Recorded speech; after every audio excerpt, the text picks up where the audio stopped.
after my 14th birthday, Harland and Wolff. That's where you worked in Belfast. My dad got me my start, then my brothers after me.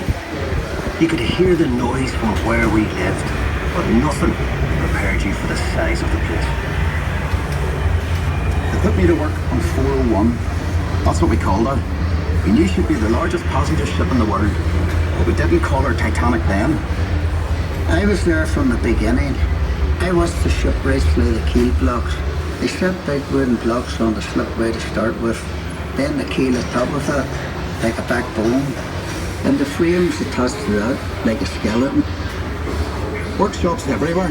It took weeks to find your way around. There were workshops for every trade you ever heard of. Painters, sailmakers, coppersmiths, boiler makers, cabinet makers. I even learned a bit about French polishing of them. Harland was a fine place to work, but dangerous. Every ship cost a life, and there'd be lots of injuries besides. I was in the engine works for a while. Very well equipped it was. That's where we built the triple expansion engines.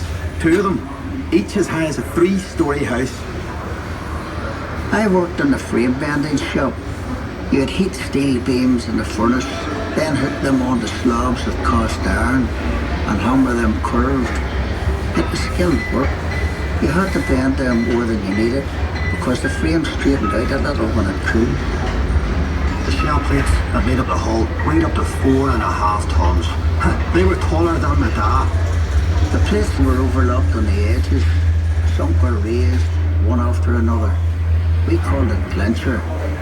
One of the foremen told me years ago, that's how you built steel ships. I worked as a heater boy. You had to heat the rivets on a wee plate. You pump the bellows till the rivet was white hot. Then you get a hold of it with your tongs and throw it up to the catcher. And he put it in the hole in the plate for the holder up. There were 2 of us on the other side of the plate with the holder up.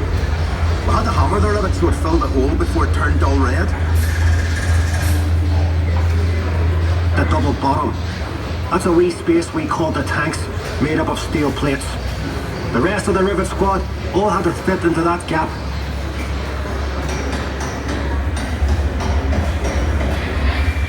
One of the foremen would check each rivet with a special hammer. If it made a ringing sound, we'd have to get back and chase it out afterward. I'd get scared working down in that double bottom. You only had candles for light. And the constant hammering against the shell plates. You could hear it all over Belfast. Some of those boys ended up stone deaf, so they did. We were paid 31 bob a week. The heater boy and catcher got 16 bob, but we all worked the same 54 hours.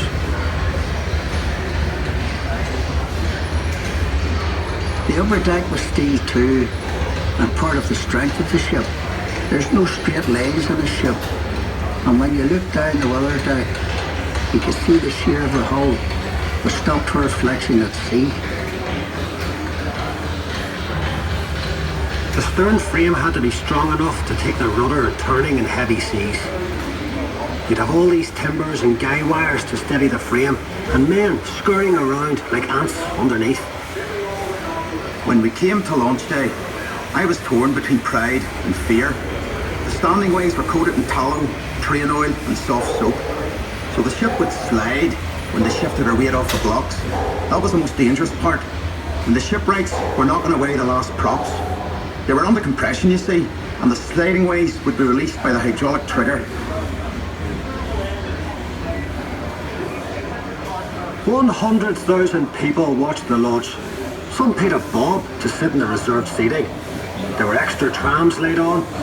Then we all went off to the pub to wish her well. Doc, you were proud to be an island man that day. And Titanic was the pride of Belfast.